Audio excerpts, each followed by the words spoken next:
I'm Philomena, 32 years old, and I used to believe in forever. I thought the man I married was my soulmate, my safe harbour in every storm. But sometimes the people we trust most are the ones who tear our world apart. When my husband left me for a younger woman, I could have crumbled. Instead, I did something nobody saw coming. I married her ex-boyfriend and invited them both to my wedding.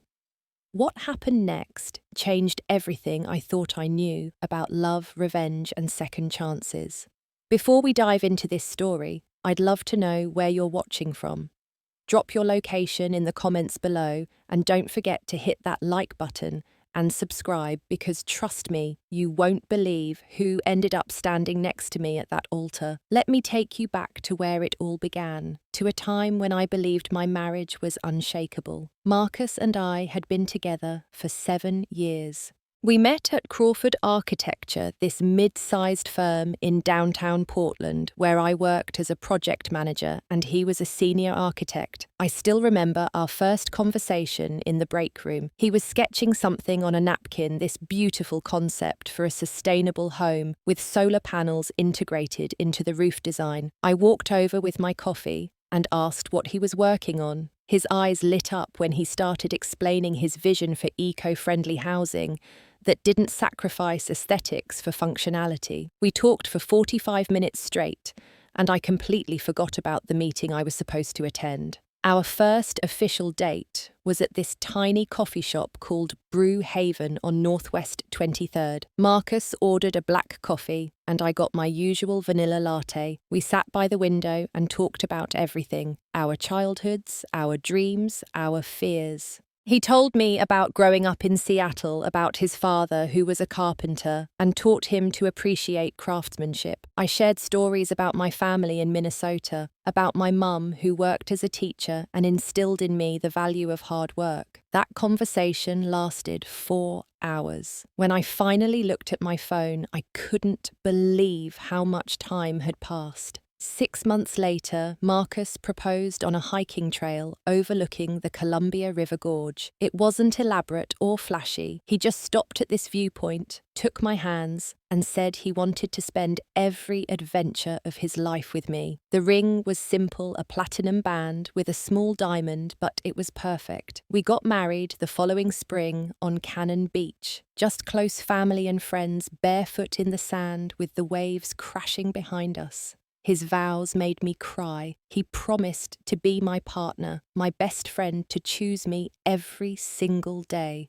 I believed every word. Our life together was comfortable, predictable in the best way. We had routines that felt like home. Sunday mornings, Marcus would make pancakes while I brewed coffee. We'd sit at our kitchen table reading different sections of the newspaper, occasionally sharing interesting articles. Friday nights were movie nights. We'd order Thai food from this place down the street and curl up on the couch, watching everything from action movies to documentaries. We talked about having kids someday, maybe 2. We even picked out names once late at night, after a bottle of wine: Emma for a girl, Jack for a boy. On our 5th anniversary, Marcus gave me a bracelet. It was sterling silver with a small charm that had an engraving. I held it up to the light to read it: Forever Us.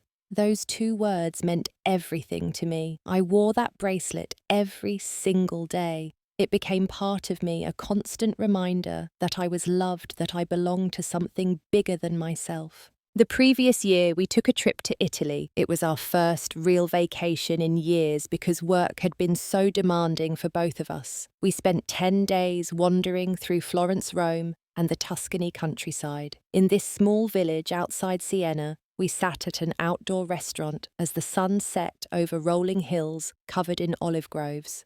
Marcus reached across the table and took my hand. When we're old, he said, I want us to retire somewhere like this. Just you and me, a little house with a garden, spending our days reading and cooking and being together. I squeezed his hand and said that sounded like heaven. But looking back now, I realized the cracks had already started forming. I just didn't see them yet.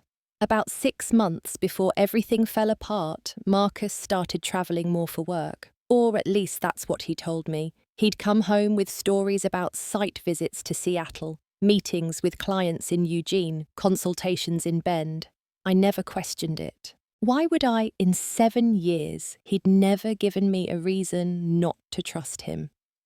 The late nights became more frequent too. I'd prepare dinner, set the table, light candles, and wait. 8 o'clock would pass, then 9, then 10. He'd finally walk through the door around 11, exhausted and apologetic. "I'm so sorry, Phil," he'd say. The client meeting ran long. There were complications with the permits. The design needed last-minute revisions. I'd heat up his dinner and sit with him while he ate, listening to him talk about structural issues and building codes. I'd massage his shoulders when he complained about stress. I'd tell him to take care of himself, to not work too hard. I was the supportive wife doing everything right. There was this one particular evening I remember clearly. It was a Thursday in late September. I'd stopped by the farmer's market after work and picked up fresh ingredients.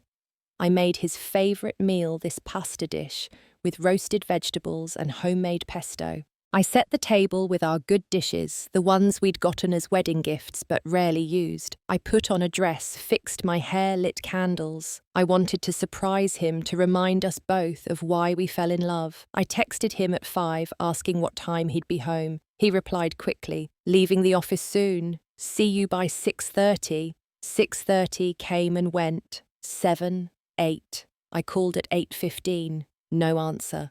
I texted. No response. At 9, I started worrying something had happened, an accident maybe. I called his office. No one answered. I called his work cell again. It went straight to voicemail. By the time he finally walked in at 11:20, the candles had burned down to nothing and the food was cold.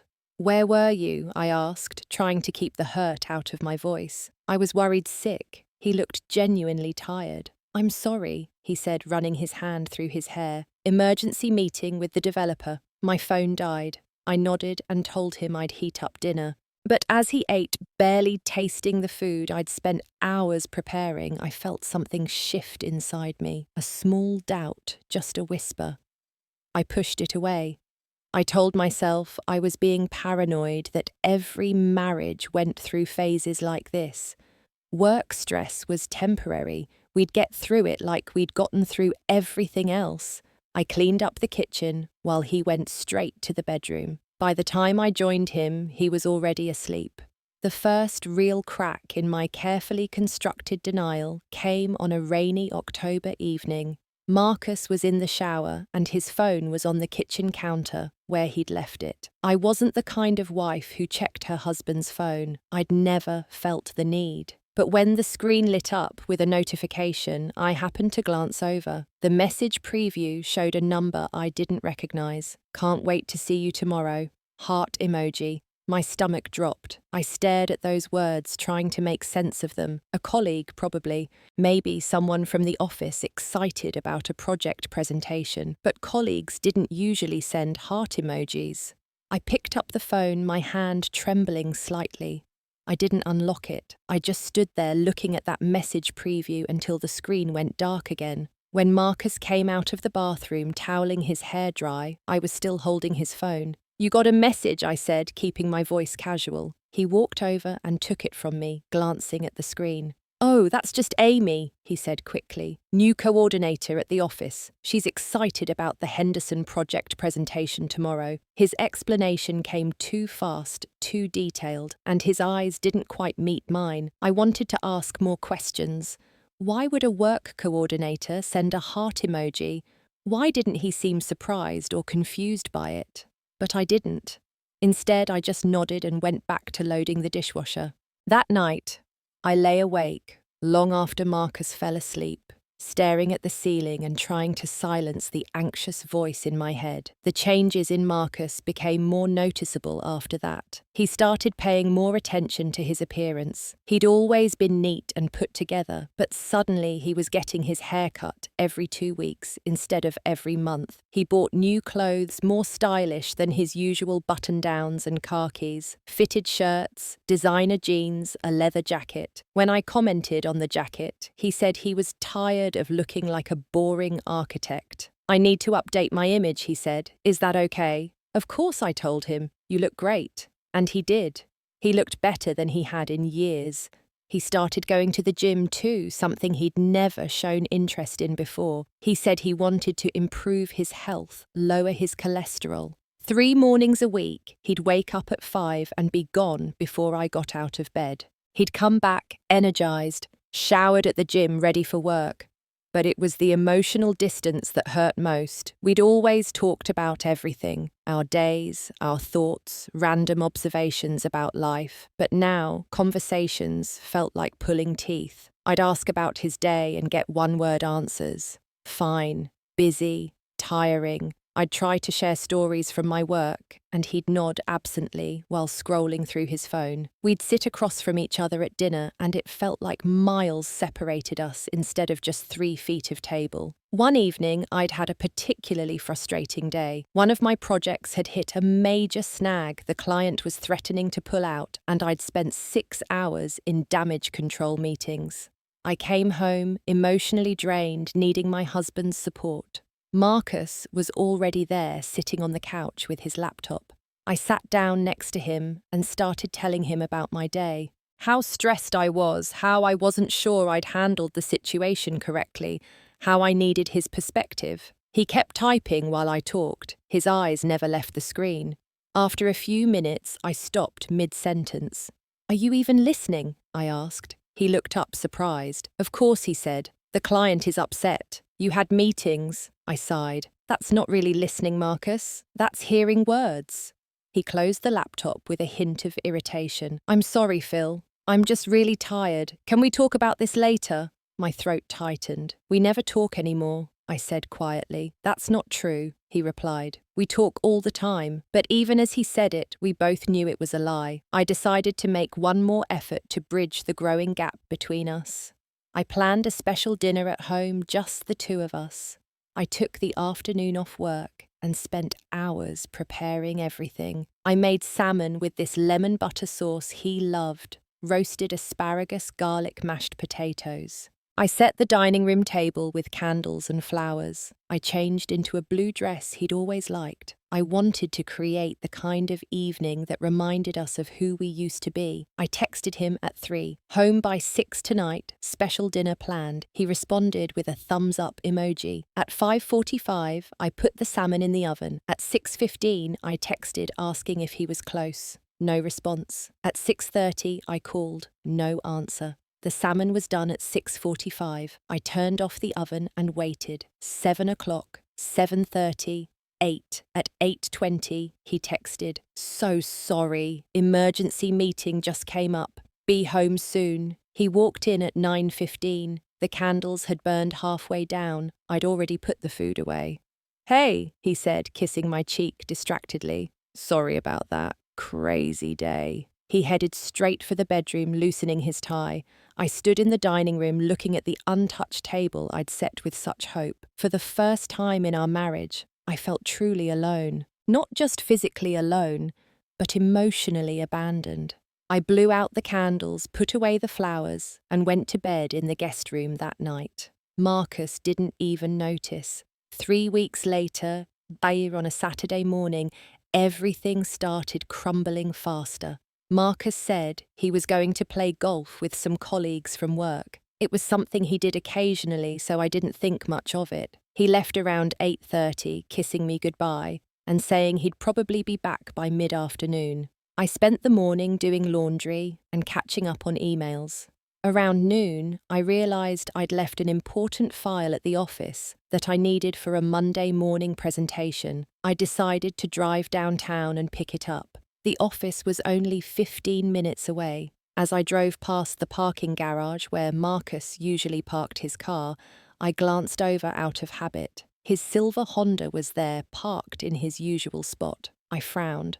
Why was his car here if he was playing golf? I called him. It rang 6 times before going to voicemail. I sat in my car confused and increasingly anxious. Maybe he'd gotten a ride with someone else. Maybe he'd left his car there for some reason. I tried to push away the thoughts creeping into my mind, but they wouldn't leave. I drove home, got the file I needed from my home office instead, and spent the rest of the day trying to distract myself with housework. When Marcus came home at 4, I was washing dishes. "How was golf?" I asked casually. "Great," he said, grabbing a beer from the fridge. "Beautiful day for it. Who'd you play with?" "Oh, you know, Greg from structural engineering, Mike from planning, couple other guys." He took a long drink from his beer. "What did you do today?" I turned to face him. "Actually, I had to drive downtown to grab a file from the office." "I saw your car in the parking garage." His expression flickered. Just for a second, but I caught it. "Oh, right," he said quickly. "Greg picked me up from there." "Didn't make sense to drive 2 cars." I nodded slowly. "Makes sense," I said, but my heart was pounding. His story was smooth, plausible, but something in his eyes told me he was lying. That night, I couldn't sleep. I lay next to Marcus, listening to him breathe, and felt like I was sleeping next to a stranger.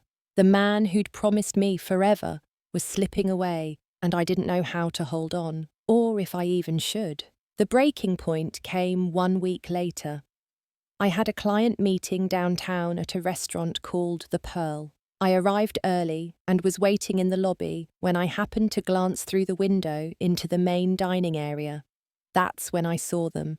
Marcus and a woman sitting at a corner table. She was young, probably mid-20s, with long dark hair and a bright smile. She was leaning forward, laughing at something he'd said. And Marcus, my husband, was holding her hand across the table. Time stopped. I couldn't breathe. I watched as he lifted her hand and kissed her knuckles. The same gesture he used to do with me when we were dating. The woman blushed and said something that made him laugh. I'd never seen him look at me like that anymore. His whole face was lit up with joy, with life. I stood frozen in the lobby, my client completely forgotten. They were so absorbed in each other they never looked toward the entrance. I watched for maybe 2 minutes, though it felt like hours. Finally, I forced myself to turn away. I walked out of the restaurant, got in my car, and sat in the parking garage. My hands were shaking so badly I couldn't grip the steering wheel. I called my client and cancelled, making up some excuse about a family emergency. Then I drove home, went straight to the bathroom, and threw up. That evening, I decided I had to confront him. I couldn't keep pretending, couldn't keep making excuses. When Marcus walked in around 7, I was sitting on the couch waiting. "We need to talk," I said. He set down his briefcase and looked at me warily. "Okay," he said slowly. "I saw you today, at the Pearl, with her." His face went pale. "Phil, I can explain." "Who is she?" I asked. My voice was surprisingly steady, even though I felt like I was breaking apart inside. "She's just a colleague," he started to say. "Don't lie to me," I interrupted. "I saw you holding her hand. I saw the way you looked at her. Just tell me the truth." He sank into the chair across from me and put his head in his hands. A long silence filled the room. "Her name is Sienna," he finally said. "She's a junior architect at the firm. And before you ask, yes, we've been spending time together. But it's not what you think, it's just friendship." I felt anger flare up through the pain. "You were holding her hand, Marcus. You kissed her hand. That's not friendship." He looked up at me, and I saw guilt written all over his face. "We've gotten close," he admitted, "but we haven't crossed any lines." "I promise you, Phil, nothing physical has happened." I wanted to believe him. Part of me desperately wanted to accept that explanation and move on, but I knew better. Even if nothing physical had happened yet, he'd already betrayed me emotionally. He'd given someone else the attention, the affection, the part of himself that should have been mine. "How long?" I asked quietly. How long have you been getting close to her?" He hesitated. "A few months. 4, maybe. 4 months. While I'd been trying to save our marriage, planning special dinners he never showed up for. He'd been falling for someone else. I felt something harden inside my chest. "I think you should sleep in the guest room tonight," I said. "Phil, come on. We can work through this." I shook my head. "I need space to think, please." He left the room without another word. I sat there alone in the living room until midnight, crying quietly, mourning the marriage I thought I had. The next 2 weeks were torture. Marcus and I barely spoke. We moved around each other like ghosts, polite and distant. He kept saying we needed to talk to work things out, but I wasn't ready. I was trying to process the betrayal, trying to figure out what I wanted. Part of me wanted to fight for our marriage. 7 years was a long time. We'd built a life together, but another part of me, the part that grew stronger each day, wondered if there was anything left worth fighting for. Then came the night that shattered whatever hope I'd been clinging to. It was a Thursday evening. I'd come home late from work around 8. Marcus was sitting at the kitchen table, and I could tell immediately something was wrong. His face was drawn, his eyes red like he'd been crying. "We need to talk," he said. "Really talk." I sat down across from him, my heart already sinking. "Okay," I said. "Talk." He took a deep breath. "I've been doing a lot of thinking these past couple weeks. About us, about our marriage, about what I want. I waited already, knowing what was coming, but hoping I was wrong. I can't do this anymore, Phil. I can't pretend everything's okay when it's not." "What are you saying?" I asked, even though I knew. "I'm saying I want a divorce." The words hung in the air between us. I felt like I'd been punched in the stomach, because of her, because of Sienna. He nodded slowly. "I'm in love with her. I didn't mean for it to happen, but it did. When I'm with her, I feel alive in a way I haven't felt in years. It's not fair to you for me to stay in this marriage when my heart is somewhere else." I stared at him in disbelief. "We've been married for 7 years, Marcus. 7 years. And you're throwing it away for someone you've known for 4 months. She's 26 years old. What could you possibly have in common with her?" His jaw tightened. "Age doesn't matter. What matters is how she makes me feel. She's passionate about architecture, about life. She makes me want to be better, to do more." "Shh. And what did I do?" I asked, my voice breaking. "Did I make you want to be worse? That's not what I meant." "Then what did you mean? Tell me, Marcus. What did I do wrong? What should I have done differently?" He shook his head. "You didn't do anything wrong. This isn't about you. It's about me. I've changed. My needs have changed." "Oh, please," I said bitterly. "Don't give me that 'it's not you, it's me' speech. You're leaving me for a younger woman. At least have the guts to own it." We sat in painful silence. Finally, I asked the question I was dreading. "Are you moving in with her?" "Yes," he said quietly. "I've already talked to her about it." "Of course you have," I said. "How long have you been planning this? A couple weeks?" I wanted to be sure before I said anything to you. "How considerate," I said sarcastically. He flinched but didn't respond. "I need to pack some things tonight," he said. "I'll come back for the rest this weekend." I just stared at him. After 7 years, after all our promises, all our dreams, he was packing a bag and walking out. Just like that. "Fine," I said. "Go." He stood up and headed toward the bedroom. I stayed at the table, unable to move. I listened to him opening drawers, zipping a suitcase. Each sound felt like another piece of my heart breaking. He came back out 20 minutes later with a large duffel bag and his laptop case. "I'm sorry, Phil," he said from the doorway. "I never wanted to hurt you." "But you did," I said without looking at him. "You did hurt me, and you don't even care enough to try to fix it." "I do care, just not enough." He didn't argue. The front door opened and closed. I heard his car start, heard him drive away. Then I was alone in the house we'd shared, the life we'd built, and I finally let myself fall apart. I slid off the chair onto the kitchen floor and sobbed. Not quiet, dignified crying, loud, messy, body-shaking sobs that came from somewhere deep inside me. I cried until my throat was raw, and my eyes were so swollen I could barely see. I cried until I had nothing left. The next 2 weeks were the darkest of my life. I called in sick to work. I couldn't face going to the office pretending to be professional when my entire world had collapsed. I barely ate. I'd force down some toast or crackers when my stomach hurt too much from being empty, but food had no taste. I slept maybe 3 or 4 hours a night, usually on the couch, because our bed smelled like Marcus, and I couldn't stand it. My best friend Jenna came over on the 5th day. She let herself in with the spare key I'd given her years ago. I was lying on the couch in the same pajamas I'd been wearing for 3 days, staring at nothing. "Phil," she said softly, sitting down next to me. "Oh, honey."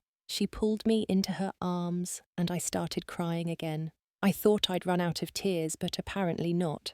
She just held me and let me cry. After I'd calmed down, she made me take a shower while she cleaned up the living room and made soup. We sat together and she made me eat. Then she listened while I told her everything about Marcus and Sienna, about feeling like a failure about 7 years of my life that now felt wasted. "You're not a failure," Jenna said firmly. "He is. He's a coward who gave up on something good because he got bored and wanted excitement. That's on him, not you. But I keep thinking about what I could have done differently," I said. "Maybe if I'd been more fun, more spontaneous, more something." "Stop," Jenna interrupted. "This isn't about you not being enough. This is about him being selfish. You gave that marriage everything. He's the one who checked out." I wanted to believe her, but the pain and self-doubt were overwhelming. One afternoon, I finally took down our wedding photo from the wall. It had been hanging in the hallway for 6 years. I stood on a chair and lifted it off the hook. Marcus and me on the beach laughing, so young and hopeful. I looked at that girl in the white dress and wanted to warn her. Tell her to protect her heart better. Tell her that forever doesn't always mean forever. I put the frame face down in the closet and closed the door. It was exactly 3 weeks after Marcus left when everything started to change. Jenna had finally convinced me to leave the house and get some fresh air. We went to this coffee shop in the Pearl District, a place I used to love but hadn't been to in months. I was stirring my latte, only half listening to Jenna talk about her job, when I overheard 2 women at the table next to us. "Did you hear about Sienna?" one of them said. I froze my spoon, stopping mid-stir. "I know," the other woman replied. "I can't believe she did that to Garrett, after 3 years together. Poor guy must be devastated." The first woman made a sympathetic noise, dumping him for a married man, no less. Someone she works with. "I heard he's like 10 years older than her. Talk about a midlife crisis." I glanced over at them subtly. They were both in their late 20s, trendy clothes, designer coffee drinks. "Garrett was so good to her too," the second woman continued. "He was literally planning to propose, had the ring and everything. Then she just ended it out of nowhere. Told him she'd met someone else, someone more established, more mature." What a cliche. The first woman shook her head. "I ran into Garrett last week at the farmer's market. He looked terrible. Lost weight, seemed really down. I felt so bad for him. My mind was racing. Garrett, Sienna's ex-boyfriend. She'd left him for Marcus, just like Marcus had left me for her. We were both casualties of their selfish choices." I pulled out my phone and, trying to be discreet, searched social media for Garrett and Sienna. It took a few minutes, but I found Sienna's Instagram first. Her profile was public. Lots of photos of architecture, trendy coffee shops, and yes, recent photos with Marcus. My stomach turned seeing them together, his arm around her, both of them smiling. I clicked on her tagged photos and found Garrett's profile. His last post with Sienna was from 4 months ago. After that, nothing with her. His recent posts were sparse, landscape photos mostly, mountains, forests, rivers. In his bio it said landscape designer. His profile picture showed a tall guy with sandy hair and kind eyes. He looked genuinely nice, wholesome even. Jenna noticed me staring at my phone. "What are you looking at?" she asked. I showed her. "That's Sienna's ex." She studied the profile. "He's cute, and he looks nothing like Marcus." I nodded slowly. An idea was forming in my mind, a crazy, probably terrible idea, but also maybe a brilliant one. "What are you thinking?" Jenna asked warily. She knew that look on my face. "I'm thinking," I said slowly, "that Garrett and I have something in common. We both got thrown away by people who claimed to love us. We both got replaced." Jenna's eyes widened. "Phil, no. Whatever you're thinking, no. I'm just saying maybe we should talk," I said. "Compare notes. Share our experiences." Jenna pointed her finger at me. "Do not use this poor man as some revenge plot against your ex-husband. That's not fair to him." She was right, of course. It would be terrible to use someone like that. But I wasn't thinking about using him. I was thinking about understanding him, about talking to someone who knew exactly how I felt. Is it really so wrong to reach out? I asked. Just to talk, Jenna sighed. Just be careful and be honest about your intentions. Don't mess with someone else's emotions just because yours got messed with. That night, I stared at Garrett's profile for a long time. Finally, I sent him a message. Short, simple, honest. Hi, Garrett. My name is Philomena. I know this is going to sound strange, but I'm the soon-to-be ex-wife of Marcus, the man Sienna is currently with. I heard through mutual acquaintances that you and Sienna recently ended things. I'm going through a divorce because of their relationship. I thought maybe we could talk if you're open to it. I understand if this is too weird and you'd rather not. Either way, I'm sorry for what you're going through. I hit send before I could overthink it. Then I set my phone down and tried to distract myself with television. 2 hours later, my phone buzzed. A message from Garrett. Hi, Philomena. This is definitely unexpected, but I appreciate you reaching out. I'd be willing to talk. Coffee sometime this week. I felt a flutter of something in my chest. Not quite hope, not quite excitement. Maybe just the first stirring of feeling something other than pain.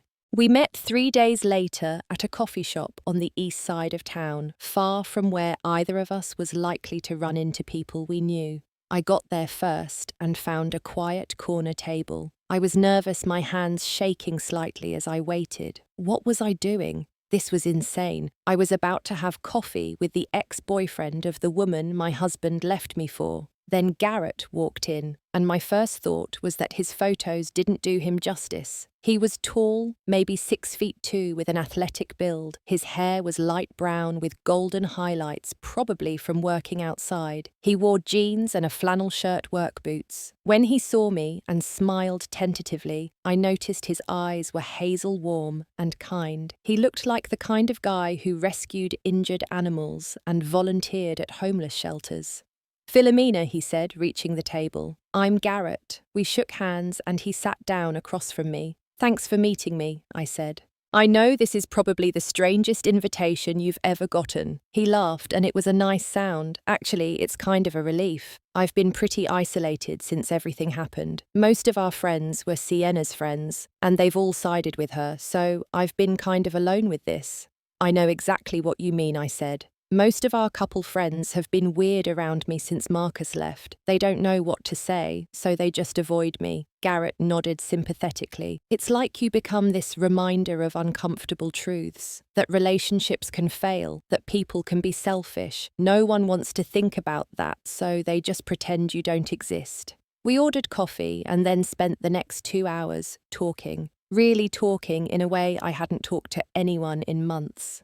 Garrett told me about his relationship with Sienna. They'd met at a friend's party 3 years ago. She was in graduate school studying architecture, and he was starting his landscape design business. They bonded over their shared love of design and the outdoors. He'd thought they were happy. They'd even looked at engagement rings together. Then about 5 months ago, she started acting different. Distant, distracted, always on her phone. When he asked what was wrong, she said she was just stressed about work. She'd recently started at Crawford Architecture and was trying to prove herself. He believed her because why wouldn't he? Then one day, she came home and said she needed to talk.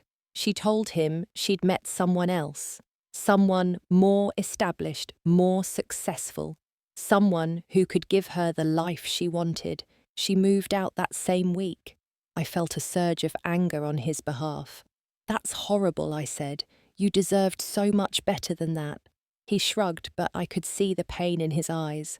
I guess I wasn't enough for her. Stop, I said firmly. Don't do that to yourself. I've spent the last month wondering what I did wrong, how I wasn't enough for Marcus, but our friends, they didn't leave us because we weren't enough. They left because they're selfish people who wanted something new and shiny. That's a reflection of their character, not our worth. Garrett looked at me thoughtfully. You're right. I know you're right. It's just hard to believe it sometimes. I reached across the table and squeezed his hand briefly. I know. Trust me, I know. We sat in comfortable silence for a moment. Then Garrett said something that surprised me. You know what the worst part is? I still have to see reminders of them everywhere. Sienna posts photos with him on social media. My friends send me sympathetic looks when his name comes up. I just want to move on, but I can't escape it. An idea sparked in my mind. What if we helped each other move on? I said. What do you mean? I'm not entirely sure yet, I admitted. But maybe we could be friends. People who understand what the other is going through. We could support each other, remind each other that we're not the problem. What do you think? Garrett smiled, a real smile this time. I think that sounds really nice. We exchanged numbers and made plans to meet again. As I drove home that night, I felt something I hadn't felt in weeks, a tiny glimmer of hope. Not for romance necessarily, but for friendship, for healing, for the possibility that I could actually be okay again. Over the next month, Garrett and I became genuine friends. We met for coffee twice a week, went on hikes on the weekends, sometimes grabbed dinner at casual restaurants. We talked about everything, our childhoods, our careers, our dreams for the future. He told me about his landscape design business, how he loved creating outdoor spaces that brought people peace. I told him about my work in project management, about the satisfaction of seeing a building project through from concept to completion. We also talked about Marcus and Sienna, though less and less as time went on. Garrett mentioned once that he'd heard through a mutual friend that Sienna and Marcus had already moved in together. They'd gotten a loft apartment downtown, very modern and trendy. The news stung, but less than I expected. Garrett squeezed my shoulder sympathetically. They deserve each other, he said. Two people who bail when things get comfortable. One Saturday, Garrett invited me to see one of his current projects. He was designing the landscaping for a new public park on the east side of town. We walked through the space together, and he pointed out where different elements would go. A water feature here, a meditation garden there, native plants along this pathway. His enthusiasm was infectious. I could see how much he loved his work, how much thought he put into creating beautiful, functional spaces. You're really talented, I said as we sat on a bench overlooking the future park. He smiled. Thanks. It's not as glamorous as architecture, but it makes me happy. There's something about working with living things, helping them thrive, that feels meaningful. I looked at him closely. Marcus always talked about his work in terms of prestige and client impressions. Garrett talked about meaning and growth. They were completely different people.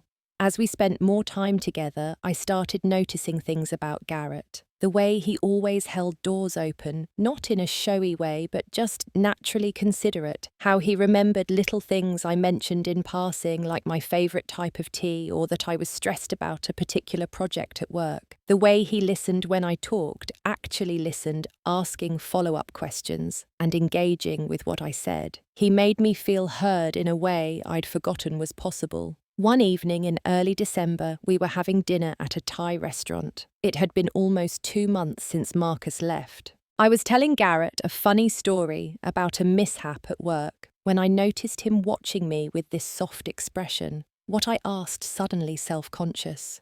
You're smiling, he said.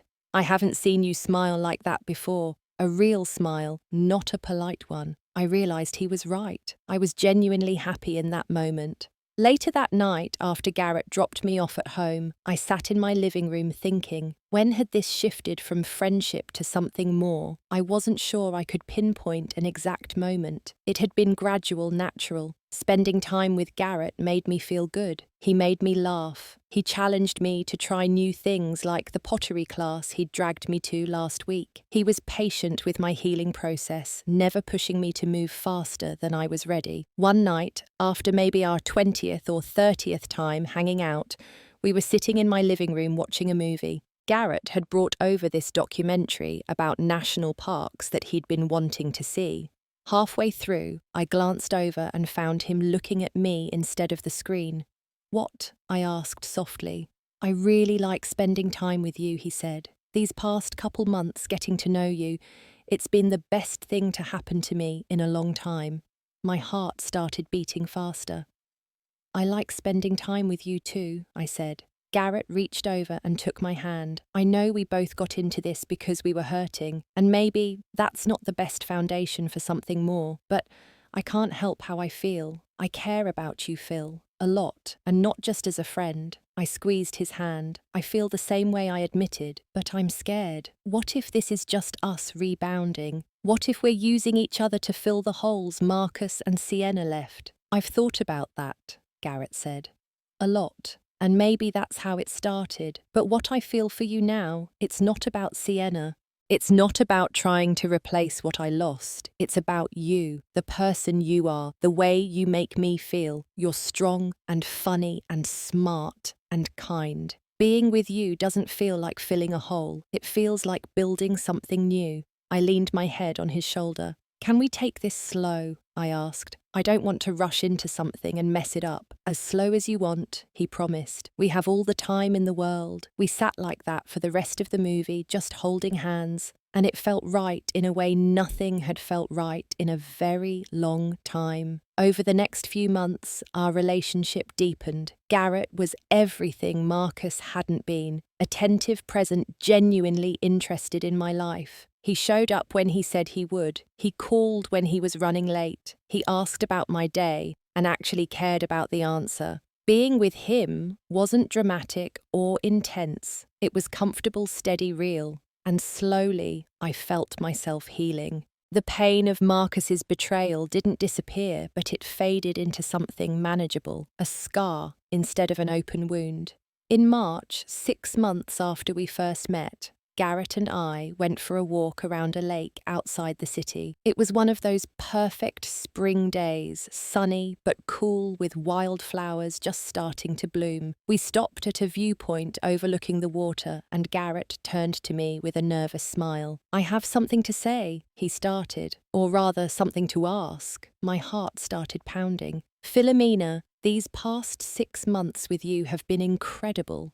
You've helped me heal from something I didn't think I'd ever get over. But more than that, you've shown me what a real partnership looks like. What it feels like to be with someone who genuinely cares. He reached into his jacket pocket and pulled out a small box. I opened it to find a simple but beautiful ring, a sapphire surrounded by tiny diamonds. I know we started this in an unconventional way, he said. And I know we both have baggage, but I love you. Not because you're helping me get over Sienna, but because you're you. Marry me, Phil. Let's build a life together, a real one based on honesty and respect and actual love. I looked at the ring, then at Garrett's hopeful face, and I knew my answer. Yes, I said, tears streaming down my face. Yes, I'll marry you. He slipped the ring on my finger and kissed me, and I felt something I hadn't felt in years. Pure, uncomplicated joy. That night, as we celebrated our engagement over dinner, Garrett said something unexpected. You know what would be kind of amazing? What I asked. If we invited Marcus and Sienna to the wedding. I almost choked on my wine. Are you serious? Think about it, he said. Not as revenge, but as closure. A way of showing them and showing ourselves that we're not defined by what they did to us. That we've moved on and found something better. I thought about it. The idea was bold, maybe even crazy. But there was something appealing about it too. A way of taking back power, of showing that they hadn't broken us. I'm not sure, I said slowly. What if they think we're just doing this to spite them? Then that's their problem, Garrett said. We'll know the truth, that this is real, that we love each other, that we're happy. Isn't that what matters? I squeezed his hand across the table. Okay, I said, let's do it. Let's invite them. Garrett grinned. This is either going to be the best decision we ever made or the most awkward wedding in history. Probably both, I laughed. Definitely both. We set the wedding date for late June, just 3 months away. We didn't want a long engagement. We'd both already waited long enough for happiness. We chose a beautiful garden venue, one of Garrett's designs actually, with flowering trees and a small pond. It would be intimate, maybe 75 guests. Close friends and family only. Planning the wedding was surprisingly fun. Garrett was involved in every decision, from the flowers to the menu to the music. It was such a stark contrast to my first wedding, where Marcus had been largely disinterested in the details. Garrett cared because he wanted our day to be perfect, to reflect who we were as a couple. We chose wildflowers instead of roses, a string quartet instead of a DJ comfort food instead of fancy catering. Everything felt authentically us. 2 months before the wedding, I sat down to write the invitation to Marcus and Sienna. My hands shook slightly as I addressed the envelope. Garrett sat next to me, offering silent support. I kept the note simple and gracious. Dear Marcus and Sienna, I'm writing to invite you to my wedding to Garrett on June 28th. I know this might seem unusual, but I wanted to extend the invitation as a gesture of moving forward. There are no hard feelings, only hope for the future. Please let me know if you'll be able to attend. Philomena. I sealed the envelope before I could second-guess myself. Garrett mailed it the next day. We didn't hear anything for 2 weeks. Then my phone rang one evening. It was Marcus. I almost didn't answer, but Garrett encouraged me to take it. Hello, I said, trying to keep my voice neutral. Phil, Marcus said. He sounded uncertain, almost nervous. I got your invitation. I waited. Are you serious about this? He asked. About inviting us? Yes, I said simply. I'm serious. There was a long pause. Why? Because I'm happy, I told him. I've moved on, and I think it would be good for all of us to acknowledge that and move forward without bitterness. Another pause. You're really marrying Sienna's ex-boyfriend? I'm marrying a man I love, I corrected. The fact that he used to date Sienna is incidental. We found each other because of the pain you both caused us, but we're staying together because we genuinely care about each other. Marcus was quiet for a moment. I don't know if this is healthy, Phil. For any of us. Maybe not, I said. But it's my choice to make. Will you come or not? He sighed. Yeah, we'll come. I think Sienna will want to out of curiosity, if nothing else. Okay then, I said. I'll see you there. I hung up before he could say anything else. My hands were shaking. Garrett wrapped his arms around me. You okay? He asked. Yeah, I said. I am, and I meant it. Talking to Marcus hadn't hurt the way I thought it would. If anything, I felt empowered. I was in control of this situation now, not him. The weeks leading up to the wedding flew by. I bought a dress simple and elegant, ivory-coloured with lace sleeves. Jenna was my maid of honour, and she kept me grounded through all the last-minute stress. Garrett's brother was his best man, and they spent the week before the wedding fishing and hiking, giving Garrett space to relax and enjoy the moment. The night before the wedding, Jenna came over to help me pack my overnight bag for the venue. Are you nervous? She asked. About the wedding, or about them being there? Both, I admitted. The wedding part I'm excited about. The Marcus and Sienna part is still weird. It's definitely unconventional, Jenna said. But you know what? I think you're handling this exactly right. You're not hiding. You're not pretending to be something you're not. You're just living your life and being happy. That takes guts. I hugged her. Thank you for being here through all of this. Through the divorce, through the dark days, through falling in love again. You never judged me. That's what friends do, she said. Besides, watching you come back to life these past few months has been amazing. Garrett is good for you. He is, I agreed. He really, really is. The morning of the wedding, I woke up feeling surprisingly calm, excited but calm. I got ready with Jenna and my mum at the venue's bridal suite. My mum kept tearing up, telling me how beautiful I looked, how happy she was to see me smiling again. She'd never liked Marcus much, though she'd never said so directly, but she loved Garrett. He'd won her over immediately with his genuine kindness and the way he looked at me like I was the most important person in the world. The ceremony was scheduled for 4 in the afternoon. Guests started arriving around 3:30. I watched from the bridal suite window as people filed in, finding their seats among the flowering trees. I saw Garrett's parents, my siblings, friends from work, and then I saw them. Marcus and Sienna. They arrived together, Sienna in a pale pink dress, Marcus in a dark suit. They looked uncomfortable, glancing around nervously. Good, I thought. Let them be uncomfortable. This was my day, mine and Garrett's, and they were just spectators. At 3:55, Jenna poked her head in. "You ready?" "More ready than I've ever been," I said. She smiled and went to take her place. The music started the processional I'd chosen. I linked arms with my dad, and we walked toward the garden where Garrett was waiting. And then I saw him standing under an arch covered in white roses and greenery. He wore a grey suit with a blue tie that matched my sapphire engagement ring, but it was his expression that made my breath catch. He was looking at me like I was the only person in the world, like I was everything he'd ever wanted. Tears filled my eyes as I walked toward him. We reached the altar, and my dad kissed my cheek before placing my hand in Garrett's. I glanced quickly at where Marcus and Sienna sat. They were watching with unreadable expressions. Marcus looked older, somehow tired. Sienna kept fidgeting with her clutch. I turned my attention back to Garrett and didn't look at them again. The ceremony was beautiful. Our officiant, a friend of Garrett's, spoke about love as a choice about building a life based on mutual respect and genuine partnership. When it was time for vows, Garrett went first. "Philomena," he said, his voice steady and clear. "When I met you, I was broken. I thought I'd never trust anyone again, never open my heart again. But you showed me that pain can lead to something beautiful. You taught me that endings can become beginnings.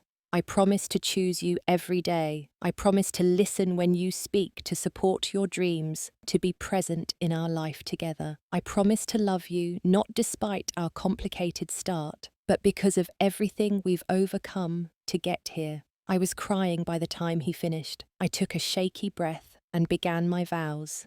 Garrett, meeting you was unexpected. Falling in love with you was even more unexpected. But loving you has been the easiest, most natural thing I've ever done. You've shown me what it means to be truly seen, truly valued. You've helped me heal wounds I thought would never close. I promise to be your partner in every adventure. I promise to be honest even when it's hard. I promise to build a life with you based on trust and respect and genuine love. Thank you for finding me when I was lost. We exchanged rings, and the officiant pronounced us married. Garrett kissed me, and I kissed him back, and the guests erupted in applause. We walked back down the aisle together, husband and wife, and I felt lighter than I had in years. Free, happy, whole.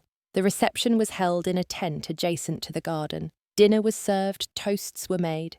Jenna's toast was funny and touching, talking about how she'd watched me go through hell and come out stronger.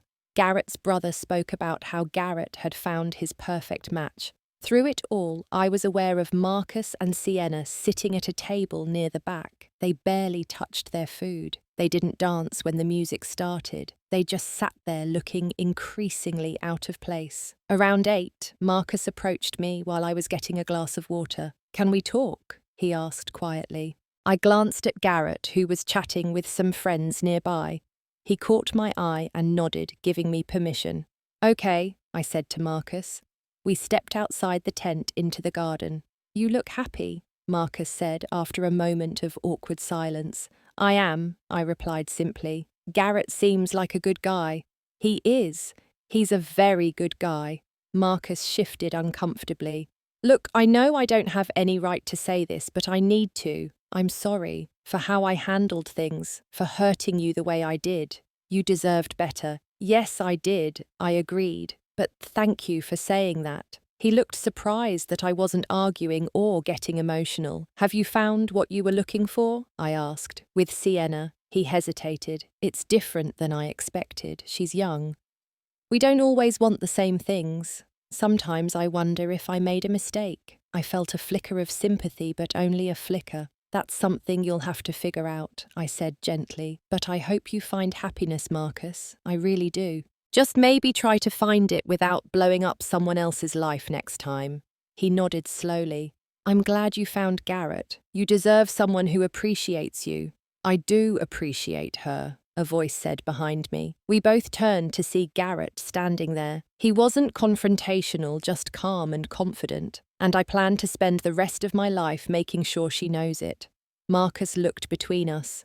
I should get back to Sienna, he said. Congratulations to both of you. He walked back toward the tent. Garrett put his arm around me. You okay? I'm perfect, I said, leaning into him. Let's go dance.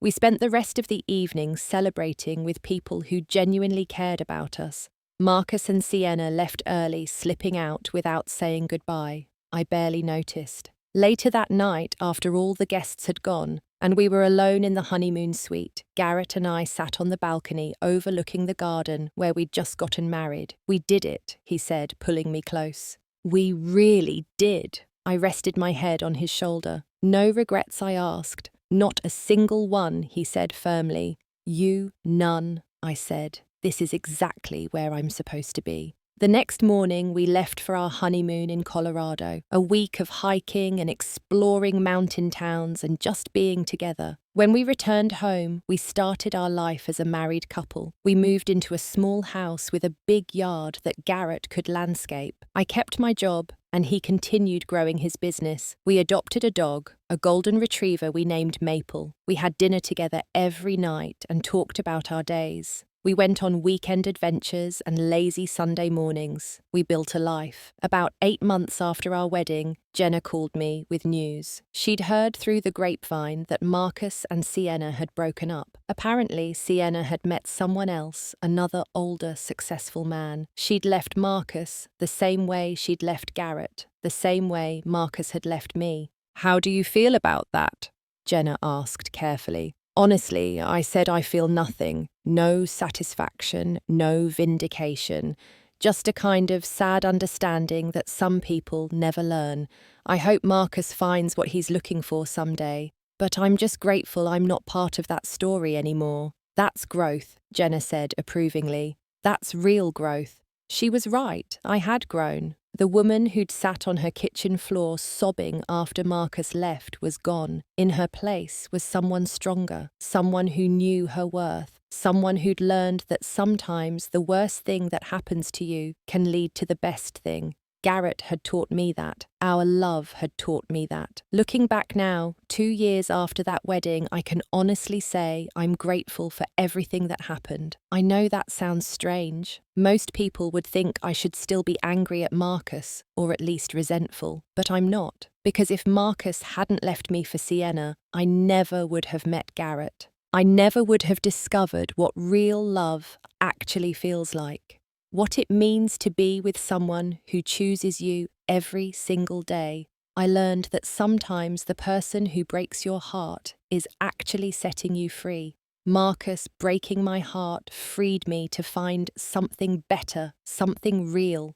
It forced me to grow to discover strength I didn't know I had. It taught me that I could survive pain I thought would destroy me and come out stronger on the other side. I also learned that healing isn't linear. There were days, even months, after I met Garrett, when I'd feel a stab of pain remembering Marcus's betrayal. Days when I'd doubt myself or worry that I was making another mistake. But Garrett was patient through all of it. He understood that healing takes time, that trust has to be rebuilt slowly. He never rushed me or made me feel bad for needing space to process my emotions. The best revenge I discovered isn't revenge at all. It's becoming so genuinely happy that you forget why you needed revenge in the first place. Inviting Marcus and Sienna to my wedding wasn't about showing off or making them feel bad. It was about closing a chapter with grace and dignity. It was about proving to myself that I'd moved on, that they no longer had power over my emotions or my life. Garrett and I are happy, truly, deeply happy. We have our challenges like any couple. We disagree, sometimes we get frustrated with each other, we have to work at our relationship. But it's a different kind of work than what I had with Marcus. With Marcus, I was constantly trying to hold things together, to make him happy, to be enough. With Garrett, the work is about growing together, supporting each other's dreams, navigating life's challenges as a team. It's work that feels meaningful, not exhausting. Last month, I found out I'm pregnant. Garrett cried when I showed him the test. Happy tears. We're both scared and excited and ready to start this new chapter.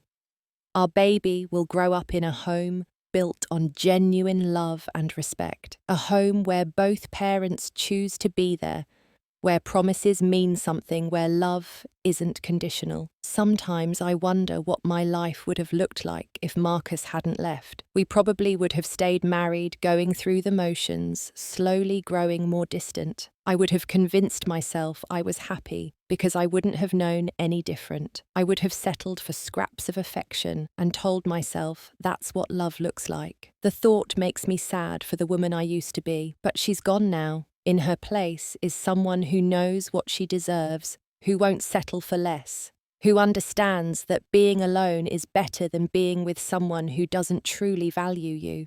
I'm grateful to her, though, to that woman who sat crying on her kitchen floor because she picked herself up. She chose to heal. She opened her heart again, even when it was terrifying. Without her courage, I wouldn't have Garrett. I wouldn't have this life. I heard through mutual acquaintances that Marcus is dating someone new. I hope he's learned from his mistakes. I hope he treats her better than he treated me. But honestly, it's not my concern anymore. He's part of my past, a chapter that's closed. My present and future belong to Garrett, to our growing family, to the life we're building together. If you're going through something similar, if someone you loved has betrayed you or left you for someone else, I want you to know this. The pain you're feeling right now won't last forever. It feels impossible to imagine, I know. When I was in the depths of my grief, people would tell me it would get better, and I wanted to scream at them. How could anything ever be better? How could I ever trust anyone again? But they were right. It does get better. Not all at once, not in a straight line, but gradually, slowly you heal. And sometimes, if you're very lucky, you find someone who helps you heal. Someone who shows you what love is supposed to look like. Someone who proves that not everyone will hurt you, that there are good people in the world who will value you and choose you and show up for you every single day. Someone like Garrett. The best revenge isn't revenge at all. It's becoming so happy that you forget why you needed it in the first place. It's building a life so full of love and meaning that the person who left becomes irrelevant. It's finding someone who sees your worth and never makes you question it. So, if you're watching this and you're hurting right now, hang on, keep going. Choose to heal. Open your heart again when you're ready. The right person is out there, someone who will appreciate everything the wrong person took for granted. Your happy ending might look different than you imagined, but it will be yours, and it will be real, and it will be worth every tear you cried to get there. What would you have done in my situation? Would you have invited your ex and their new partner to your wedding? Drop your thoughts in the comments below. And if this story resonated with you, please hit that like button and subscribe for more real stories about heartbreak, healing, and second chances. Share this with someone who might need to hear it, someone who's going through their own struggle and needs a reminder that better days are coming. Thank you for listening to my story. I hope it brought you some comfort, some hope, or at least some food for thought. Remember, you deserve someone who chooses you. Don't settle for anything less. Wishing you all love, healing, and the courage to keep believing in happy endings.